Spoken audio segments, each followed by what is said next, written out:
अस्सलाम वालेकुम व्यूवर्स। जैसा कि हम प्रीवियस लेसन में ये हरूफ पढ़ चुके हैं और इनको आवाज़ों के साथ हमने सीखा है। फिर हमने हरूफ इल्लत का इस्तेमाल किया है। ये तमाम हरूफ है, ये हरूफ इल्लत है। इसमें हमने आ और ओ सीखे हैं और इसके हमने अल्फाज बनाना सीखे हैं, जुमले बनाना सीखे हैं। और आज जैसा कि आपको कहा गया था कि अब हम एक सरगर्मी करेंगे, तो वो सरगर्मी क्या होगी, इससे आपको और अच्छे से इन हरूफ की पहचान हो जाएगी। अब आप ये देखें, ये मैंने लिखा है ब का ख़ानदान, ब का ख़ानदान, ब प त ट स। ठीक है, ये हम सारा पीछे पढ़ चुके हैं। और अब इसी ब के साथ हमने ये हरूफ इल्लत सीखे थे। ये हरूफ इल्लत हैं आ और ओ, आ और ओ। तो यहाँ हमने हरूफ इल्लत के सारे जो अल्फाज बन रहे थे वो हमने दो हुर्फी अल्फाज वहाँ एक जगह इकट्ठे कर दिए ताकि हमें इससे बखूबी अंदाज़ा हो जाए कि हम कैसे इनको पढ़ सकते हैं। ये ब का ख़ानदान इसलिए इसको बोला जाता है कि ये देखें, ये इन सब की शक्ल एक है, सिर्फ इनमें नुक्तों का फ़र्क है।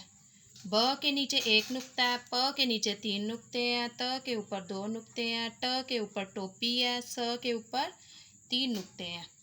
तो ये हुआ ब का ख़ानदान। ये सारे एक जैसे लगते हैं देखने में, सिर्फ इनमें नुक्तों का फ़र्क है। इसी तरह से ये ब के तमाम ख़ानदान के साथ ही हमने आ लगा दिया, तो ये ब से बन गया बा। इसी तरह हमने ओ सब के साथ लगा दिया। तो अब हम इसको देखेंगे एक दफ़ा दोबारा कि हम इसको रीड कैसे करेंगे। ब बा बो, प पा पो, त ता तो, ट टा टो, स सा सो। तो ये है ब के ख़ानदान के साथ हमने ब के पहले हरूफ सीखे, फिर उन्हीं तमाम के साथ हमने आ लगाया, फिर उन्हीं तमाम के साथ हमने ओ लगाया।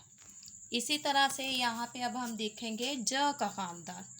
ये है ज का ख़ानदान, ज का ख़ानदान। अब देखिए ये ज के ये सारे एक जैसे ही हैं, इनमें भी क्या फ़र्क है, सिर्फ नुक्तों का फ़र्क है। यहाँ ज के अंदर एक नुक्ता है, च के अंदर तीन नुक्ते हैं, ह जो है वो अकेला है, इसका कोई नुक्ता नहीं है, ख के ऊपर एक नुक्ता है। ठीक है, लेकिन जब हम ज की आधी शक्ल करते हैं, जैसे हमने ज का हिस्सा ये वाला छुपा दिया, तो फिर ये ज के नीचे नुक्ता आ जाता है। यहाँ हम ज का ये हिस्सा नीचे वाला छुपा देंगे, आधी शक्ल है, तो फिर आधी शक्ल जब बन जाती है तो नीचे नुक्ता आ जाता है ज का और च का।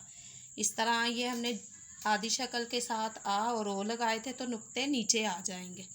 ठीक है, अब ये इसको हम कैसे रीड करेंगे। यहाँ हमने इसको ज के ख़ानदान को पढ़ना है। ज जा जो, च चा चो, ह हा हो, ख खा खो। इसी तरह से हम ये द का ख़ानदान देखेंगे।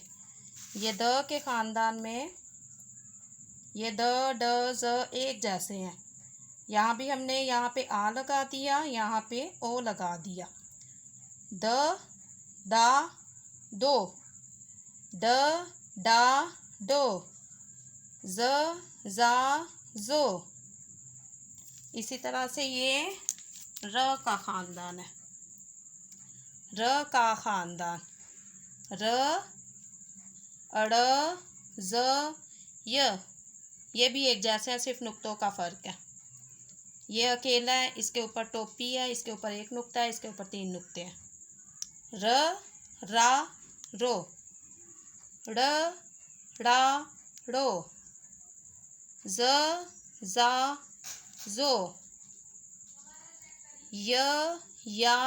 यहाँ मैंने यो नहीं लगाया, ये अमूमन लफ्ज़ों में इस्तेमाल नहीं होता है, इसलिए इसको लगाना ज़रूरी नहीं है कि य के साथ ओ लगाया जाए। और कुछ मेरे व्यूवर्स ऐसे होंगे जो इसको देख रहे हैं और वो ये सोच रहे होंगे कि इसको तो स पढ़ते हैं और मैं इसको य पढ़ रही हूँ, लेकिन पहले इसको स पढ़ा जाता था। मैंने खुद जब मैं छोटी थी मैंने सीखा था तो इसको मैंने स सीखा था, लेकिन जब हमने आवाज़ों का इस्तेमाल किया, आवाज़ों के साथ सीखा, तो इसकी आवाज़ य है, य।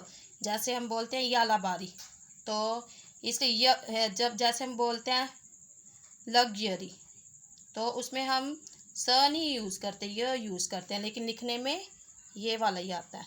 तो इसलिए ये बात भी यहाँ पर मैं कंफर्म कर रही हूँ कि हो सके कुछ जिन्होंने पहले स पढ़ा हो लेकिन अब इसको स नहीं पढ़ते, इसको आवाज़ों के साथ य पढ़ते हैं। तो अब हम देखेंगे, ये तो हो गए ख़ानदान। हमने इनको ख़ानदान इस तरह से बोला है, इसलिए बोला है कि ये सारे जो हैं एक जैसी शक्ल के हैं। ब का ख़ानदान, ज का ख़ानदान, द का ख़ानदान, र का ख़ानदान। अब ब का ख़ानदान जो है वो आपस में मिल रहा है, ज का ख़ानदान आपस में मिल रहा है, द का ख़ानदान आपस में मिल रहा है, र का ख़ानदान आपस में मिल रहा है। अब यहाँ पे हम देखेंगे जोड़े वाले हरूफ। ये हैं जोड़ों वाले हरूफ। जोड़े होते हैं जो एक जैसे होते हैं, दो दो में होते हैं, उनको जोड़े बोलते हैं। ठीक है, जैसे अब यहाँ पे ये स और श, देखिए ये जोड़ा बना हुआ है, एक जैसे हैं, सिर्फ इस पे नुक्तों का फ़र्क है, इस पे नुक्तों का फ़र्क है। ये भी दोनों एक जैसे हैं, इनमें भी नुक्ते का फ़र्क है। ये दोनों भी देखने में एक जैसे हैं, सिर्फ एक नुक्ते का फ़र्क है। ये इस पे नुक्ता नहीं है, इस पे नुक्ता है। यहाँ पे भी ऐसा ही है, ये भी एक नुक्ते का फ़र्क है।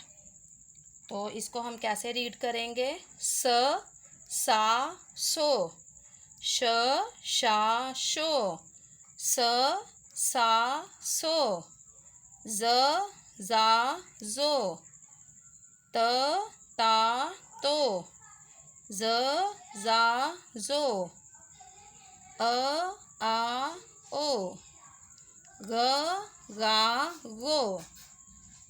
तो ये हो गए जोड़ों वाले हरूफ। ये आप लोगों के लिए मैंने एक एक्टिविटी इसलिए तैयार की है कि आप लोगों को ये हरूफ याद करने में आसानी हो जाए। जब आप इस तरह से ख़ानदान करके इनको याद करेंगे या आप इनको जोड़ों के हरूफ करके याद करेंगे तो आपको इनकी पहचान जल्दी हो जाएगी। अब कुछ हरूफ ऐसे होते हैं, अब जैसे यहाँ पे ये हैं, ये 3 तरह के बन रहे हैं। अब ये थोड़े हैं तो मिलते जुलते, लेकिन इनमें थोड़ा फ़र्क है। अब देखिए ये वाला हिस्सा इसका एक जैसा है, ठीक है।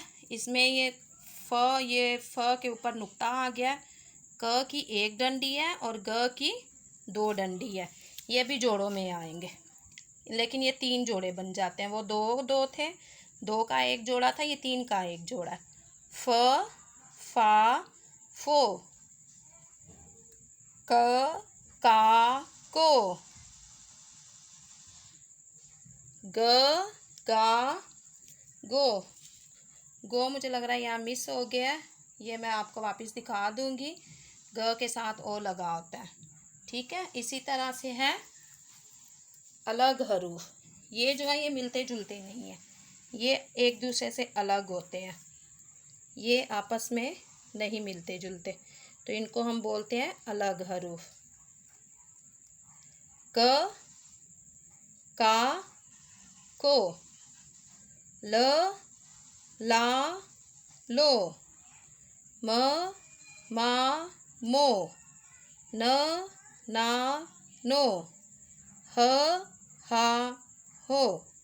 ये एक्टिविटी करने से हमें ये हरूफ की पहचान बहुत जल्दी हो जाएगी। इन सब के साथ हमने पहले बेसिक हरूफ सीखे हैं, फिर आ और ओ का इस्तेमाल सीखा है।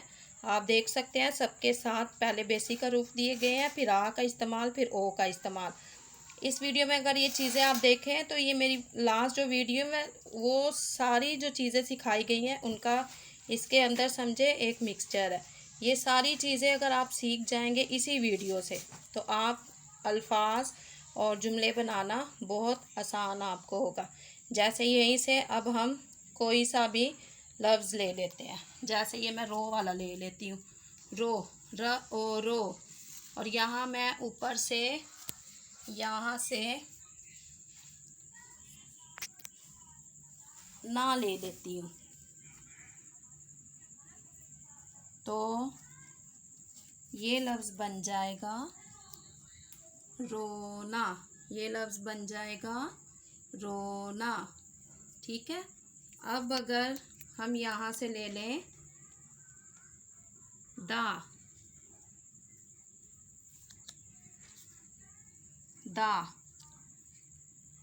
और मैंने खाली एक हुर्फ यहाँ से ले लिया ल, ये सिर्फ वैसे हुर्फ लिया, मैंने दो हुर्फी लफ्ज़ नहीं लिया।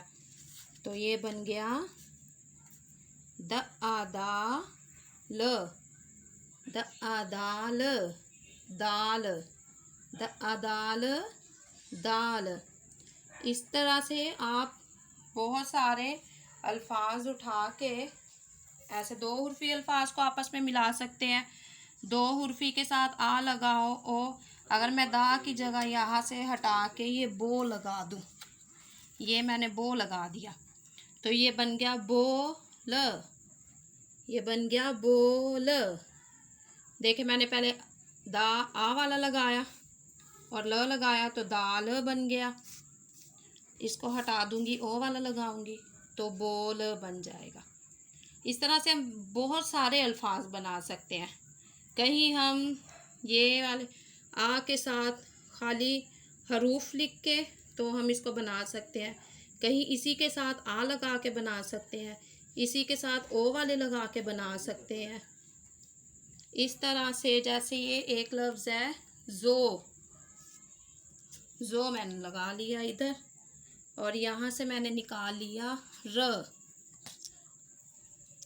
तो ये बन गया जो र, ये लफ्ज़ बन गया जो र। ठीक है। इस तरह से आप मुख्तलिफ अल्फाज, इन दो हुर्फी अल्फाज को आगे पीछे कर सकते हैं आप। फिर आपस में ये कोई सा भी ला वाला, आ वाला और ओ वाला लगा के उनको इनके आगे खाली लफ्ज़ लगा के तीन हुर्फी बना सकते हैं, आपस में ओ और आ वालों को मिला के। तो ये मैंने सारे जो पीछे हैं अल्फाज बताए हुए हैं आपको, लेकिन ये मेन मकसद इस सरगर्मी का ये था कि आपको इन हरूफ की बहुत अच्छी पहचान हो जाए। जिस तरह से मैंने अलग अलग बताया ख़ानदान के हिसाब से, तो अगर आप ख़ानदान के हिसाब से ये चीज़ें पढ़ेंगे तो आपको इन हरूफ की बहुत अच्छी पहचान हो जाएगी। फिर अलग से जोड़े वाले हरूफ पढ़ेंगे तो आपको याद हो जाएगा कि ये जोड़े वाले हरूफ है, कहाँ पे नुक्ते कितने आएंगे। ठीक है। इसके बाद आपको पता चल जाएगा अलग हरूफ कौन से हैं। अभी इनमें से मैंने कुछ आगे पीछे किए हैं इसलिए ये मुकम्मल नहीं है। तो आप इस वीडियो को बार बार देखें, जितनी भी मेरी वीडियोस आ रही हैं ये एक्टिविटी मैंने आपके लिए तैयार की है और बहुत मेहनत से तैयार की है। मुझे उम्मीद है कि आपको ये एक्टिविटी पसंद आई होगी। इससे आपकी बेसिक जो है और ज़्यादा मजबूत हो जाएगी। इससे आपको हरूफ एक जगह पे मिल गए हैं, अलग हरूफ भी मिल गए हैं और आ से जुड़े हुए भी हैं और ओ से जुड़े हुए भी हैं। और जब हम इनको ख़ानदान के तौर पे और जोड़ों के हरूफ और अलग हरूफ से याद करते हैं तो ये हमें बहुत अच्छे याद हो जाते हैं। उम्मीद है आपको ये एक्टिविटी पसंद आई होगी। कमेंट्स बॉक्स में कमेंट्स करें और जो भी अल्फाज आप इस एक्टिविटी से बना सकते हैं तो वो अल्फाज कमेंट बॉक्स में लिख कर भेजें ताकि मुझे पता चले कि मेरे व्यूवर्स में ये वीडियोस देखते हैं और उनको पसंद है और उन्होंने कितना सीखा है। तो आप बराए मेहरबानी इसे बार बार देखें ताकि आपको अच्छे से ये हरूफ याद हो जाए। अब नेक्स्ट जो हम करेंगे काम वो हम ये करेंगे कि हम ई के साथ हरूफ इल्लत ई के साथ हम अल्फाज और जुमले बनाना सीखेंगे। ये मेन मैंने आ और ओ के इसलिए करवाया है कि आपको एक दफ़ा इसकी रिवीजन अच्छी हो जाए। उम्मीद करती हूँ कि आपको बहुत अच्छी रिवीजन हो गई होगी। और यहाँ पे हरूफ इल्लत में ये ई है, ये ई है। और अब हम जो नेक्स्ट लेसन पढ़ेंगे वो ई पे पढ़ेंगे। ओके, खुदा हाफिज़।